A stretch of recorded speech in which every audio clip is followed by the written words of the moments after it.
아멘. 이제 하반기가 이제 시작되는 첫날인 것 같습니다. 7월 첫째 날이 되었는데요. 우리 한번 지나간 날들을 또 한번 되돌아보시고 또 이제 하반기 첫날을 맞이하면서 후반기에는 더욱더 오늘 설교의 제목처럼 에서와 같이 후회 없는 삶을 살아가겠다는 그런 다짐을 하셨으면 좋겠습니다. 우리 옆에 있는 우리 성도님들에게 한번 인사를 이렇게 나누셨으면 좋겠습니다. 후회 없는 삶을 살아가십시오 라고 인사를 한번 나누셨으면 좋겠습니다. 후회 없는 삶을 살아가십시오.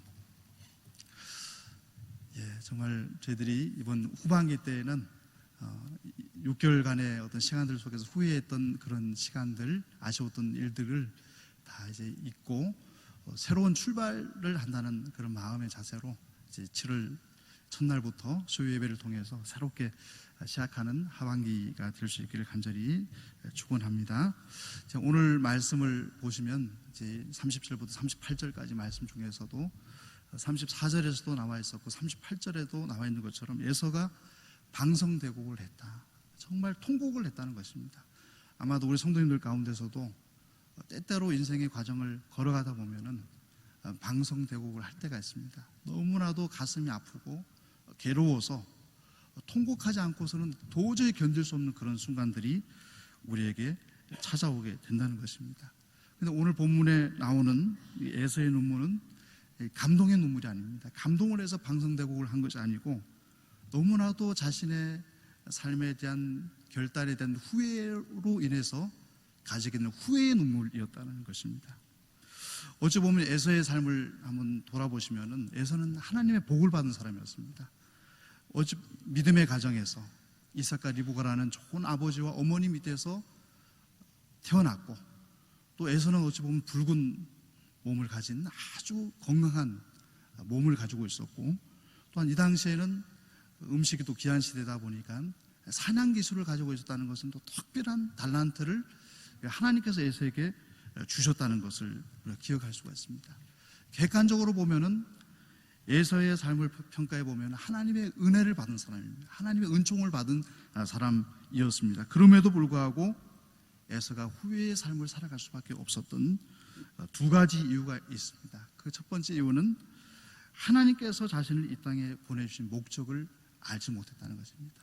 이 땅을 살아가는 많은 사람들이 하나님께서 나를 이 땅에 보내신 목적을 기억하지 않고 살아가고 있습니다. 우리 고린도전서 10장 31절 말씀을 보시면 그런즉 너희가 먹든지 마시든지 무엇을 하든지 다 하나님의 영광을 위하여 하라. 하나님께서는 분명히 우리에게 삶의 목적을 분명히 주셨습니다. 무엇을 하든지 다 하나님의 영광을 위해서 하라라고 하는 삶의 목적을 주었습니다.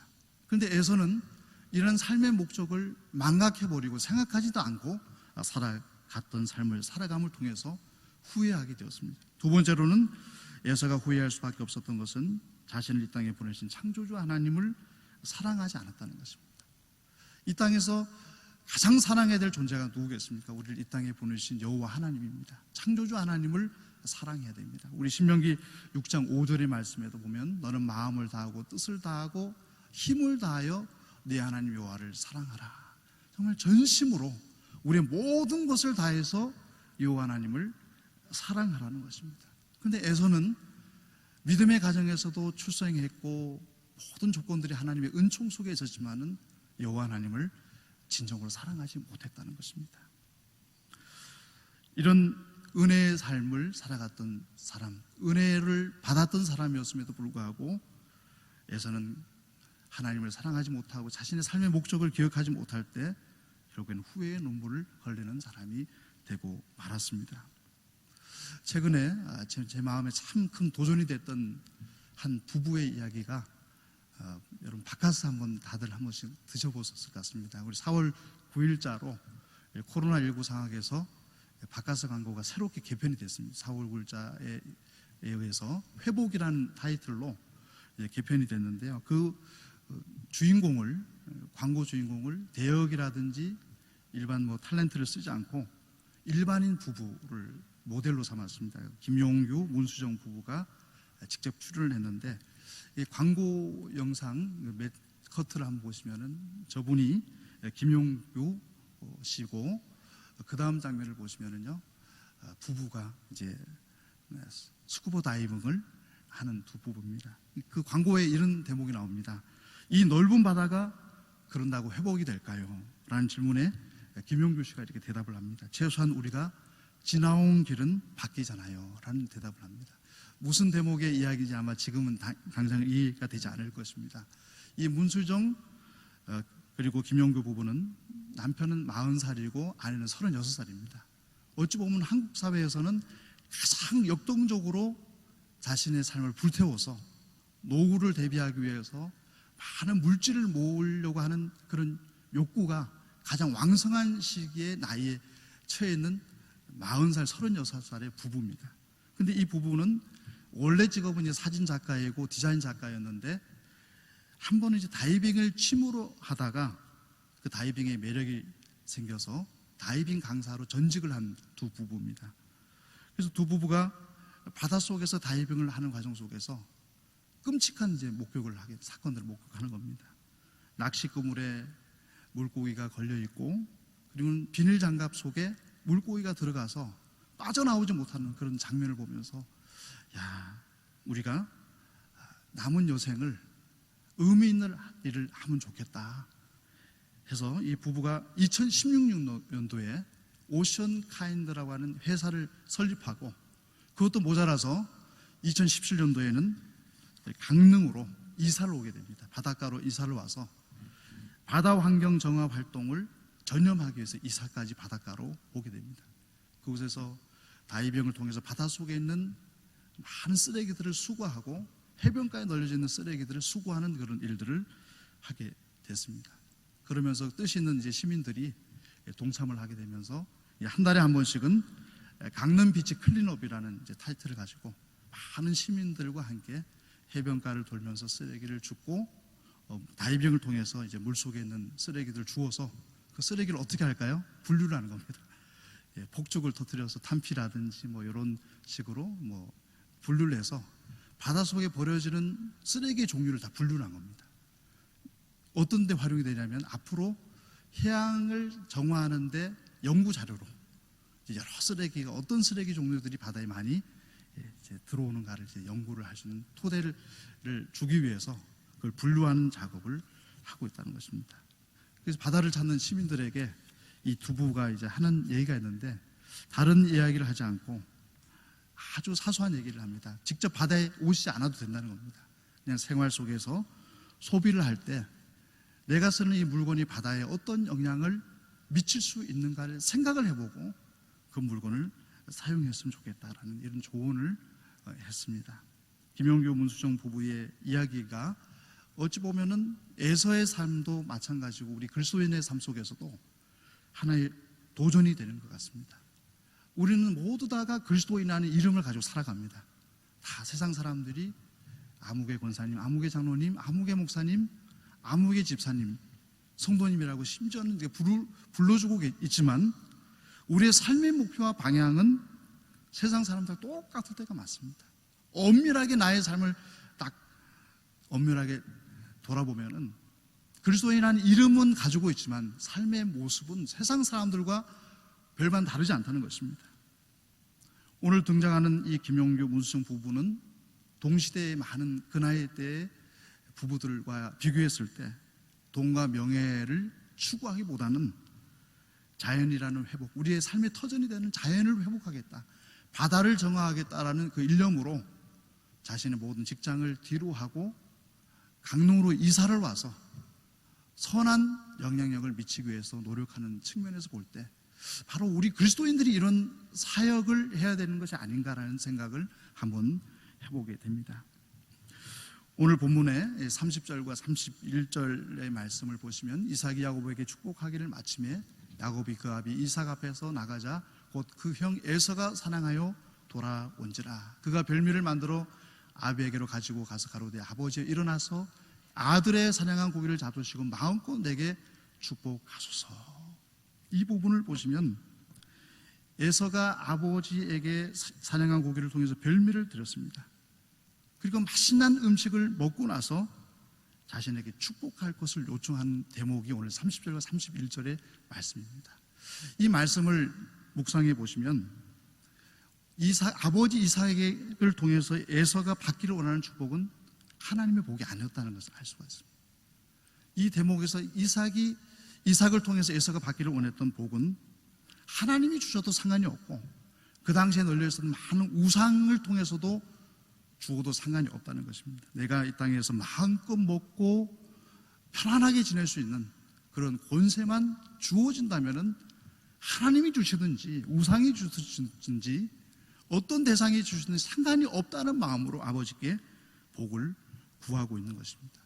그런 마음을 잘 읽을 수 있는 것이 34절입니다. 34절에서 에서가 이렇게 말합니다. 에서가 그 아비의 말을 듣고 방성되고 가며 아비에게 이르되 내 아버지 내게 축복하소서, 내게도 그리하소서.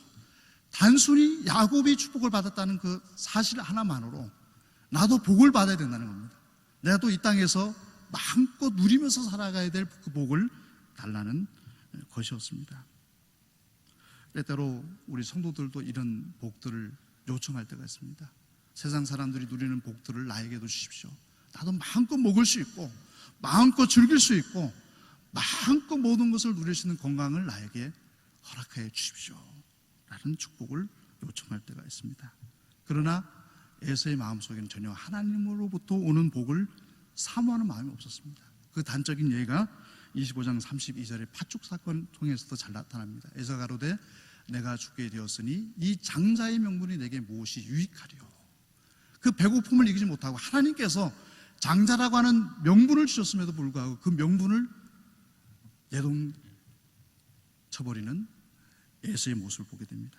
또한 26장 34절과 35절을 보면 에서가 결혼할 나이가 되어졌을 때 에서가 40세 해족속 부엘의 딸 유딕과 해족속 엘론의 딸 바스맛을 아내로 취하였더니 하나님께서는 이방 여인과의 결혼을 엄하게 금하셨음에도 불구하고 그냥 외적으로 보이는 외모에 끌려서 이방 여인이라도 상관없다는 것입니다. 하나님을 경외하지 않는 여인이라도 상관이 없다는 것입니다. 그냥 외적인 외모만 된다면은 나는 이 여인들과 결혼하겠다라는 마음을 가졌다는 것입니다. 그 마음 속에 하나님을 사랑하고 하나님 중심적으로 하나님으로부터 오는 복을 추구하겠다는 그런 결단이 전혀 없었다는 것입니다. 하나님의 마음을 헤아리지 못하는 삶을 에서가 살아가게 됐을 때 물질적이고 감각적이고 이 땅의 복을 추구했던 에서는 결국 하나님의 사랑을 받지 못했습니다. 말라기서의 말씀에 그 부분이 나와 있는데요. 말라기 1장 2절 하반절에서부터 이렇게 여호와 하나님께서 말씀합니다. 나 여호와가 말하노라 에서는 야곱의 형이 아니냐. 그러나 내가 야곱을 사랑하였고 에서는 미워하였으며 그의 산들을 황무케 하였고 그의 산업을 광야의 실랑에게 붙였느니라. 하나님께서 야곱의 형입니다. 에서는 분명히 장자였습니다. 그럼에도 불구하고 하나님은 누구를 사랑했습니까? 에서를 사랑하지 않고 야곱을 사랑했다는 것입니다. 우리 에서의 모습을 보면서 특별히 7월달을 맞이하면서 마음속에 큰 경각심이 생겼습니다. 제 자신에게도 경각심이 생겼는데요. 에서는 분명히 믿음의 가정에서 출생했습니다. 믿음의 아버지와 믿음의 어머니가 있었고 믿음의 형제가 있었음에도 불구하고 그 마음속에는 여호와 하나님을 사랑하는 마음이 없었다는 것입니다. 7, 8월 달이 되면 우리 교회에서 이루어지는 행사가 무엇입니까? 여름 성경학교, 여름 수련회입니다. 이제 저희도 지금 코로나19 상황에서 아마 각 부서에서 가장 효과적으로 이제 여름 성경학교를 준비하고 계신 걸로 알고 있습니다. 이 여름 성경학교를 통해서 우리가 학부모님들도 마찬가지고 교회학교 선생님들께서도 꼭 기억해야 될 것은 에서와 같은 인물이 우리 교회학교에서는 절대로 있어서는 안 된다는 것입니다. 에서는 어찌 보면은 믿음의 가정에서 분명히 외적으로는 교회를 출석했습니다. 예배를 드렸던 사람이었습니다. 그러나 그 마음속에 하나님이 없었습니다. 우리가 기르는 교회학교 학생들 가운데서도 분명히 교회학교에 나와서 예배를 드리고 함께 선생님들과 함께 찬송을 부르는 아이인데도 불구하고 그 마음속에 하나님이 없다면은 똑같은 에서와 같은 인물이 우리 교회학교에서도 일어날 수가 있는 것입니다. 우리 가정에서도 마찬가지인 것입니다. 우리는 마음을 살피셔야 됩니다. 우리 어린 심령들의 마음을 꿰뚫어 볼 수 있는 영성을 가지셔야 됩니다. 그 아이의 마음이 진정 여호와 하나님을 향하여 있는지를 살펴보셔야 됩니다. 외적으로 교회에 나왔구나, 착하다, 잘 나왔다, 이것이 아니라 그 아이의 심령 속에 정말 여호와 하나님이 살아계신지를 살펴야 됩니다. 우리 사랑하는 자녀들도 마찬가지입니다. 손주들에게도 마찬가지입니다. 내가 여호와 하나님을 진정으로 사랑하느냐라는 질문 앞에서 아빠 엄마, 저는 여호와 하나님을 그 세상에 그 무엇보다도 사랑합니다. 여호와 하나님께 저를 이 땅에 보내주셨고 저는 여호와 하나님을 위해서 일평생을 헌신하기를 원합니다라는 이 신앙의 고백이 아이들의 입술 속에서 고백되어지는 것을 우리는 점검해 봐야 됩니다. 교회에 나왔다는 것, 여름 성가교에 참석했다라는 것이 중요하지만 그것보다 더 중요한 것은 그 마음 속에 여호와 하나님을 사랑하느냐는 것입니다. 여호와 하나님을 위해서 일생을 헌신할 것을 결단했느냐가 더 중요하다는 것입니다. 그런 면에서 보면 야곱은 분명히 어찌 보면 좋은 방법을 사용하지 못했습니다. 남을 속이는 방법을 사용했습니다. 오늘 32절과 33절의 말씀에 보면은 우리 33절의 말씀을 한번 제가 읽어보겠습니다. 이삭이 심히 크게 떨며 가로되 그러므로 사냥한 고기를 내게 가져온 자가 누구냐? 너 오기 전에 내가 다 먹고 그를 위하여 축복하였은즉 그가 정녕 복을 받을 것이니라. 이삭이 심히 크게 떨며라는 이 부분은요, 원어에 보게 되면은 두려움으로 떨었다는 것입니다. 이삭이 왜 떨었을까요? 아버지 이삭이 왜 이렇게 떨었을까? 이 부분은 33절의 말씀은 이삭이 몹시 떨면서 주체할 수 없는 큰 두려움에 사로잡혔다는 것입니다. 왜 아버지 이삭이 이 순간에 큰 두려움에 사로잡히게 됐을까요? 그것은 상식적으로 사실 이 본문을 읽어 나가시다 보면은 이렇게 생각하실 겁니다. 아버지 이삭이 느꼈던 그 두려움은 야곱에게 잘못 축복을 해줬다라고 하는 생각에서 나온 두려움일 것이다. 보통 상식적으로 그렇게 다들 생각하지만은 이 본문에 대해서 존 칼빈은 이렇게 얘기를 합니다. 이 두려움은 야곱에게 잘못 축복해 줬다고 하는 그런 두려움이 아니라 자칫하면은 하나님의 거룩한 뜻을 저버리고 다른 사람 에서에게 축복할 뻔하였다는 생각에서 나온 전율이었다는 것입니다. 그 순간에 아버지가 딱 깨달은 것입니다. 이 축복은 에서가 받아야 될 축복이 아니라 야곱이 받아야 될 축복이었다는 것을 그 순간 깨달았다는 것입니다. 자칫하면 내가 에서에게 축복할 뻔했구나 하는 그 두려움으로 인해서 전율했다는 것입니다. 왜냐하면 왜 오늘 본문에서 아버지 이삭이 야곱의 축복을 인정했을까요? 하나님은 마음을 보시는 분이시라는 것을 깨달았기 때문입니다.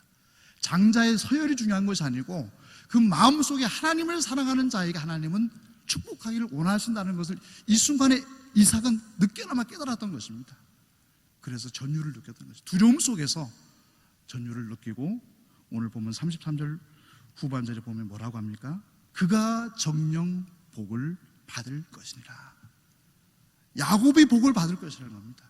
그는 누구입니까? 하나님을 사랑하는 자가 정녕 복을 받을 것이니라 라는 대답을 해주고 있다는 것입니다. 왜 하나님께서 야곱에게 복을 주셨을까요? 야곱을 보면은요, 그 이름의 뜻대로 속이는 자입니다. 얍삽하고, 때로는 저희 세상적인 얘기하는 얍삽하고, 어찌 보면은 미움을 받을 수 있는 조건을 다 가지고 있는 사람이 야곱이었습니다. 그런데 야곱은 분명히 야곱의 행동은 정당화될 수가 없습니다. 남을 속이고 아버지를 속이고 또 형을 속이고 분명히 정당화될 수는 없습니다. 그러나 야곱이 그 마음 속에 있었던 중심만큼은 여호와 하나님을 향한 마음이었다는 것입니다. 35절입니다. 그것을 아버지도 인정합니다. 이삭이 가로되 내 아우가 강교하게 와서 내 복을 빼앗아도다. 동생이 강교하다는 것을 아버지도 인정합니다. 야곱이 강교한 자라는 것을 인정합니다. 이때 에서의 응대가 무엇입니까? 36절 말씀에서 에서가 가로되 그의 이름을 야곱이라 함이 마땅치 아니하니까 그가 나를 속임이 이것이 두 번째이니이다. 전에는 나의 장자의 명분을 빼앗고 이제는 내 복을 빼앗았나이다. 또 가로되 아버지께서 나를 위하여 빌복을 남기지 아니하셨나이까. 36절에서 에서가 야곱에 대한 분노에 찬 대답을 보면 분명히 야곱의 방법은 잘못되었습니다. 아버지를 속였고 어찌 보면 하나님을 속인 것이고 형을 속인 것이었기 때문이었습니다. 결국에는 야곱은 하란에 가서 외삼촌 라반에게 똑같은 속임을 당하는 그런 시간들을 또 받게 됩니다. 그러나 이 부분에서 정말 야곱의 마음을 기억할 필요가 있는 것이 한 가지가 있습니다. 야곱은 분명히 방법은 잘못됐다는 것을 저희들이 인정하지만은 야곱 마음속에는 하나님의 은총을 받지 않고서는 내가 한순간도 살아갈 수 없다라는 그 강렬한 하나님에 대한 사랑에 대한 욕망이 있었다는 것입니다. 하나님의 은혜가 없이는 난 한순간도 살아갈 수 없는 존재라는 그 강박함, 갈급함이 방법을 분별하지 못하게 하고 아버지를 속이고 형을 속이는 꼭 장자의 복을 받게 되는 처지까지 오게 되었다는 것입니다.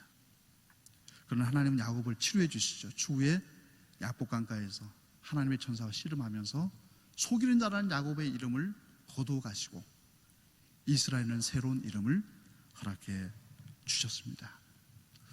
분명히 기억해야 될 것이 있습니다. 야곱이 하나님으로부터 받은 복을 의미가 무엇인가는 저희들이 기억을 해야 됩니다. 저희들이 복을 사모하는 것도 중요하고 야곱처럼 하나님을 간절하게 사랑하는 것도 중요하지만은 그 하나님의 주신 복을 의미가 무엇인지를 기억하는 것은 더 중요합니다. 오늘 본문의 37절 말씀에 이렇게 기록이 되어 있습니다. 이삭이 에사에게 대답하여 가로되 내가 그를 너의 주로 세우고 그 모든 형제를 내가 그에게 종으로 주었으며 곡식과 포도주를 그에게 공급하였으며 네 아들아 내가 내게 무엇을 할 수 있으랴. 이삭이 에서인 줄 알고 야곱에게 준 축복의 내용이 이 내용입니다. 이 내용이 좀 더 구체적으로 야곱에게 했던 부분에서 살펴보면요 28절과 29절에 나와 있는데요, 하나님은 하늘의 이슬과 땅의 기름짐이며 풍성한 곡식과 포도주로 내게 주시기를 원하노라. 만민이 너를 섬기고 열국이 내게 굴복하리니 내가 형제들의 주가 되고 내 어미 아들들이 내게 굴복하며 내게 저주하는 자는 저주를 받고 내게 축복하는 자는 복을 받기를 원하노라. 아버지 이삭을 통해서 야곱에게 주신 복의 내용입니다. 이 복에는 어떤 복들이 있습니까? 물질의 복도 있었고 모든 민족들을 다스릴 수 있는 권세를 주셨고 그리고 축복과 저주의 권리를 허락해 주셨다는 것입니다. 그러나 이 모든 축복들이 이 땅에서의 복만 물질적인 복의 차원을 뛰어넘는다는 것을 기억을 하셔야 됩니다. 야곱에게 주신 풍성한 곡식과 권세와 권리는 이 모든 것을 통해서 섬김이 주 목적이라는 것입니다. 하나님의 이름을 드러내고 하나님의 영광을 드러내고 하나님의 살아계심을 드러내는 데 사용되어야 될 목적으로 하나님께서 장자의 복을 주셨다는 것입니다. 어떤 사명을 위해서 우리에게 주신 복들인 것입니다. 우리 성도님들에게도 다양한 복들이 있을 것입니다. 참 저도 성도님들 대할 때마다 깜짝깜짝 놀랄 때가 있습니다. 어떤 성도님들은 정말 음악에 대한 너무나도 큰 달란트를 받은 성도님들 계시고 어떤 성도님들은 또한 그림의 달란트가 있는 성도님들 계시고 어떤 성도님은 섬김에 대한 달란트가 있는 분들 계시고 어떻게 그렇게 마음을 잘 헤아리는지 정말 우리 교육자들도 따라갈 수 없을 만큼 이렇게 마음을 잘 헤아리는 성도님들 계시고 또한 순종의 성도님들도 계십니다. 교육자들이 부탁을 하면은 노라고 대답하는 경우가 없습니다. 무조건 네라고 대답하시고 함께 동역해 주시는 그런 아주 다양한 달란트를 통해서 하나님께 영광을 올려드리는 모습을 보게 됩니다. 하나님께 주시는 우리에게 주신 모든 복들의 목적은 우리 하나님을 사랑하고 이웃을 사랑하고 그리고 나의 자리에서 하나님께 주신 사명이 무엇인지를 깨닫고 섬기는 데 그것이 사용되어야 하는 것입니다. 지난달이죠. 벌써 이제 하루가 지났기 때문에요. 6월 29일 날 제9기 국민추천 포상자라고 하는 포상자에서 38명의 이제 행정안전부에서 국민훈장을 받는 분들이 이제 발표가 되었습니다. 국민들이 추천하는 겁니다. 올해는 742명을 추천을 했는데 그 중에 38명에게 시상을 하게 됐는데요. 가장 높은 등급의 국민훈장 가운데서 동백장을 받게 된 할머니가 계십니다. 손봉순 할머니. 이제 고인이 됐습니다. 2018년도에 세상을 떠나셔서 이제는 고인이 됐는데, 고인이 되고 나서 2년 뒤에 올해 이렇게 동백장을 받게 됐습니다. 1964년도에 경주에 있는 중앙시장이라고 있습니다. 저도 이제 경주가 고향이다 보니까 중앙시장을 잘 기억을 하고 있거든요. 중앙시장에서 포목 장사를 했는데 28살에 포목 장사를 한 겁니다. 그래서 어린 나이에 포목 장사를 했는데, 포목 장사를 하다가 한 10살쯤 되는 여자아이가 막 갈 곳이 없어서 막 굶주리고 쪼그려 앉아 있는 것을 본 겁니다. 너무 불쌍해서 자신의 어린 시절이 떠올라서 그 아이를 집으로 데려가서 씻기고 먹이고 친탈전을 기른 겁니다. 이런 식으로 여자아이들을 기른 딸처럼 기른 숫자가 12명입니다. 12명의 딸들을 다 그렇게 데려와서 씻기고 키워서 심지어는 다 결혼까지 다 시켰습니다. 그리고 나서 이 외에도 독거노인이라든지 사회복지시설에 방문해서 많은 어르신들을 섬기고, 또 이 할머니도 이제 과거에 공부를 하지 못했기 때문에 야간 중고등학교를 50이 되어서 공부를 했기 때문에 1995년부터 1998년까지 학자금이 없어서, 대학 등록금이 없어 공부를 못하는 학생들에게 1,000만 원의 장학금을 또 주었고, 또 더 감동적인 것은 1984년도부터 형편이 어려워서 결혼식을 하지 못하는 동거 부부가에게 138쌍에게 한복과 예복을 선물해 줬다는 것입니다. 결국에는 그 주변의 많은 분들에게 너무나도 사랑을 받았고, 또 사랑을 주며 섬기다가 이제 세상을 떠나게 됐는데요. 그 따님을 통해서 세상을 떠난 데에 포목 있었던 그 예단 같은 것을 이제 어머니의 뜻이라는 이름으로 경주시에다가 전부 다 기부를 했습니다. 어찌 보면은 이 할머니의 삶을 돌아보면 그 모든 돈을 모아보면 본인의 부귀영화를 누릴 수 있는 충분한 돈이 됐을 겁니다. 그럼에도 불구하고 그 모든 것들을 섬김으로 사용했다는 측면에서 보면 우리 그리스도인들에게 큰 도전이 되는 삶을 살아갔던 할머니의 삶이라고 생각됩니다. 오늘 본문에 등장하는 야곱도 마찬가지의 삶을 살아갔습니다. 야곱이 형 에서를 피해서 이제는 브엘세바에서 하란으로 길을 떠나는 중에 결국 나중에는 베델이라고 하는 이름을 짓게 되지만 그곳에서 잠이 들게 됩니다. 돌베개를 베고 잠을 자게 되는데 하나님께서 하늘 사닥다리를, 하늘에서 그 돌베개가 있는 곳까지 하늘 사닥다리를 펼쳐주시고 천사가 왕래를 하며 하나님의 음성이 들립니다. 그 음성이 창세기 28장 20절에서 22절의 말씀입니다.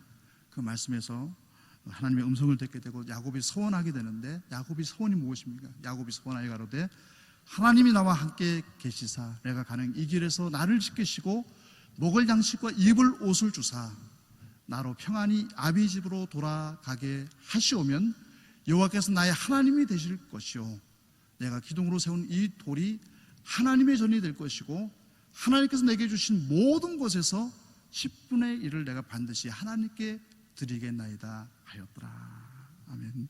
이 말의 의미가 무엇이겠습니까? 20절 말씀에서 하나님께서 나에게 공급해 주실 것이라는 것은 야곱의 축복입니다.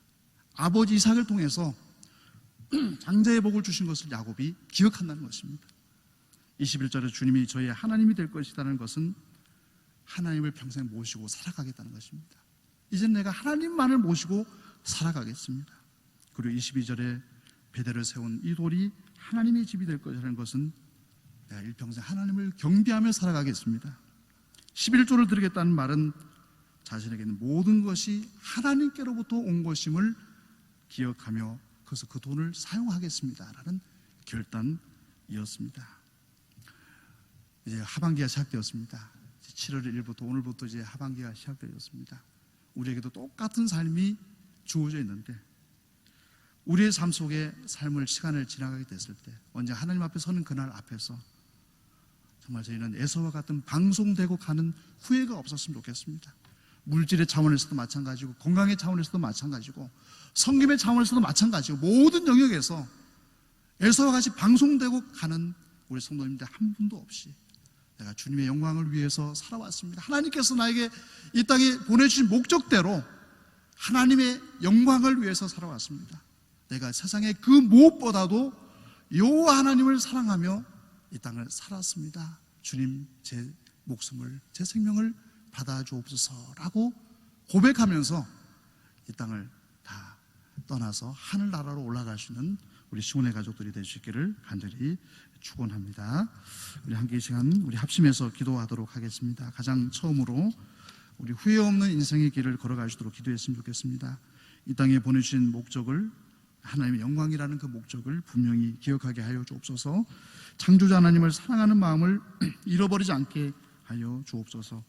내게 있는 것을 통해서 섬김과 사명을 감당하게 하여 주옵소서라고 우리 함께 합심해서 먼저 기도드리겠습니다.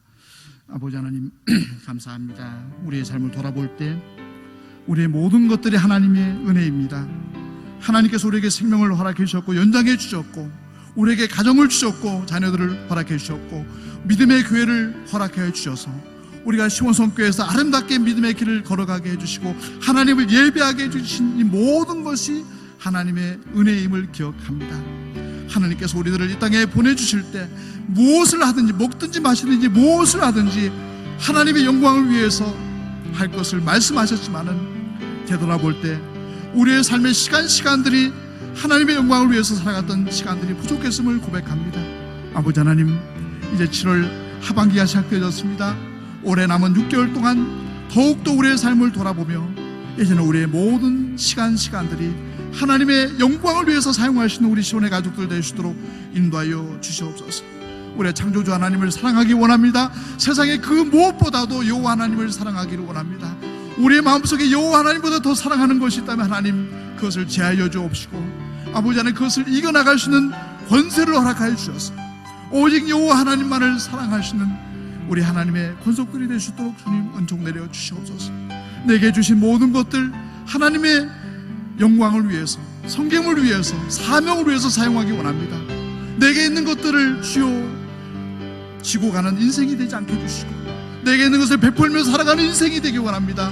아버지 하나님, 내게 주신 모든 것을 통해서 아버지 섬기며 아버지 하나님 사명을 감당할 수 있는 도구로 사용되기를 원하오니 저희들에게 넉넉한 마음을 허락해 주시고 아버지 하나님의 마음을 헤아릴 수 있는 마음을 허락하여 주시옵소서.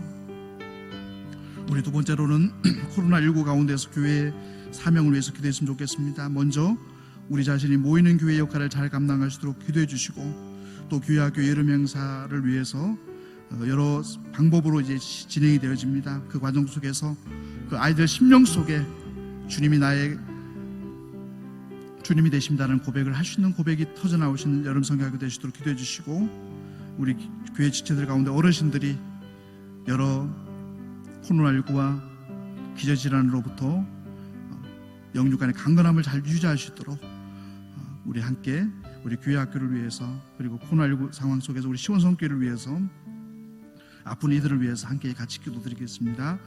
아버지 하나님, 참으로 감사합니다. 코로나19의 상황이 쉽게 멈춰지지가 않고 있습니다. 아버지 하나님, 저희들이 어떻게 나아가야 될지를 알 수 없는 상황 속에 있습니다. 여호와 하나님,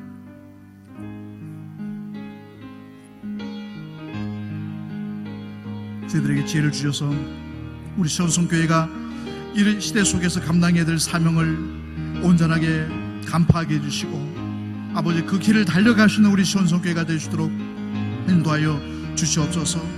아버지 하나님, 우리 자신이 먼저 코로나19의 상황 속에서도 모이게 힘쓰는 성도님들이 되기를 원합니다. 저희들이 먼저 아버지 하나님 앞에 나와서 예배하는 시간을 소중하게 여기고 결단하고 나오시는 우리 시온의 가족들이 되시도록 인도하여 주시옵소서. 7, 8월 달에 여름 행사를 위해서 기도드립니다. 여러 가지 악조건들이 많이 있습니다.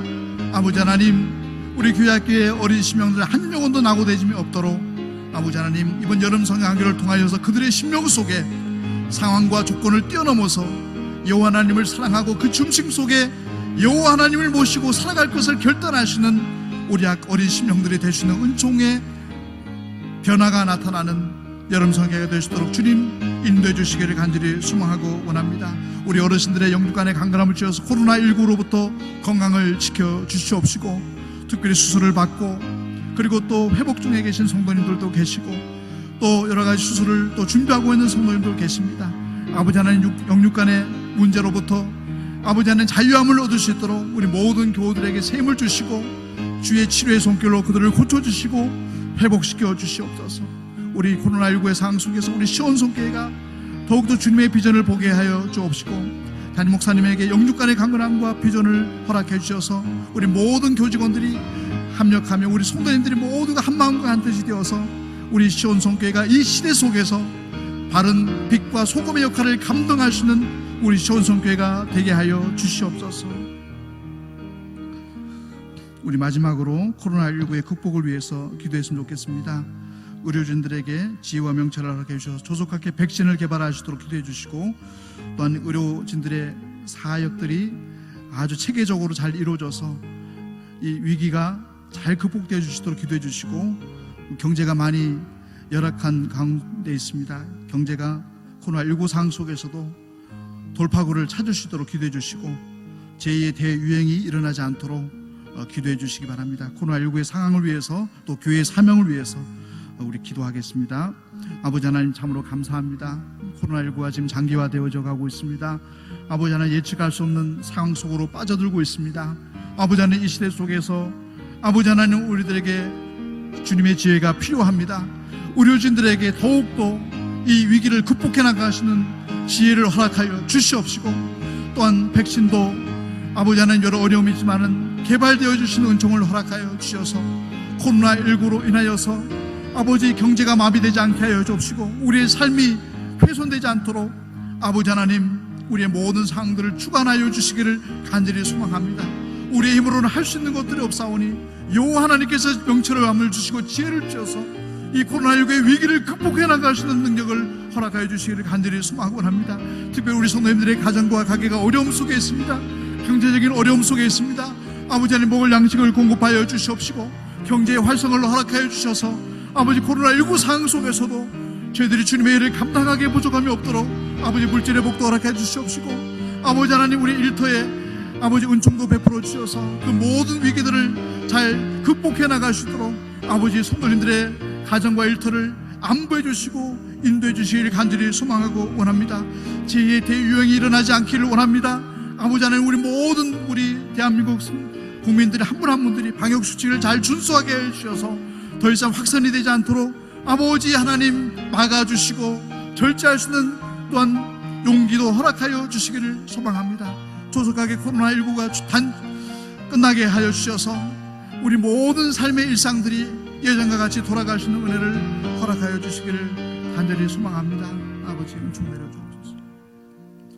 아버지 하나님, 우리에게 주어진 삶의 시간들 하나님의 은혜의 시간들임을 기억합니다. 주님께서 저희들에게 생명을 연장해 주시고 2020년도를 선물로 허락해 주셨습니다.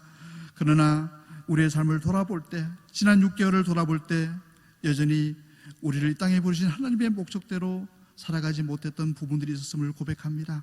아버지는 다시 한번 후반기에는 저희들의 삶 속에 주님께서 이 땅에 우리를 보내신 목적을 기억하게 해주시고, 먹든지 마시든지 무엇을 하든지 다 하나님의 영광을 위해서 행할 수 있는 우리 시온의 가족들 될 수 있게 하여 주옵소서. 세상에 그 무엇보다 하나님을 사랑하는 우리 시온성교회 성도님들이 되게 하여 주옵시고, 우리들에게 있는 모든 것들을 통해서 성김과 사명을 감당하는 데 사용하시는 용기와 권능을 허락하여 주시옵소서. 코로나19 상황 속에서 우리 시온성교회를 든든하게 붙잡아 주옵시고, 교회가 감당해야 될 사명을 잘 감당할 수 있도록 인도하여 주옵소서. 담임 목사님에게 항상 영육간의 강건함과 명철함을 허락하여 주셔서 이 시온성교회를 향한 비전을 보여주옵시고, 우리 모든 교우들이 한 마음과 한 뜻이 되어서 우리 시온성교회를 주님의 몸된 교회를 섬겨 나가게 하여 주셔서 우리 시온성교회가 한국교회에 선한 영향력을 미칠 수 있는 교회가 되게 하여 주시옵소서. 특별히 교회학교 여름성회학교가 이제 준비되어지고 있습니다. 아버지 하나님, 우리 어린 심령들 마음속에 주님에 대한 고백이 터져나는 아버지 여름 성경학교 수련회가 되기를 원합니다. 아버지 하나님, 볼 수 있는 영안을 우리 모든 선생님들에게 허락해 주셔서 그들의 외적인 모습뿐만 아니라 그 심령을 살피고 헤아리고 그들의 심령을 주님께로 인도하시는 여름 성경학교 수련회가 되게 하여 주시옵소서. 코로나19의 모든 상황들 저희들의 힘으로는 역부족입니다. 여호와 하나님께서 직접 개입해 주셔서 경제도 활성화시켜 주시옵시고 조수각의 백신도 개발되게 하여 주옵시고 교회가 많이 위축되어져 있는 상황 속에 있사오니 교회가 위축되어지지 않고 교회의 사명을 감당하시는 길도 하나님 열어 주옵소서. 특별히 열악한 환경 속에서 분투하고 있는 의료진들에게 또 지혜를 허락하여 주옵시며 또한 시온의 가족들 가운데 육신이 연약하여서 치료를 받고 있는 성도님들이 계시오니 하나님 그들을 고쳐주시옵시고 위로하여 주옵시고 담대함을 허락하여 주셔서 오직 주님을 바라보면서 육신의 아픔과 마음의 고통을 이겨나갈 수 있게 하여 주시옵소서. 예수 그리스도의 이름으로 간절히 기도드리옵나이다. 아멘.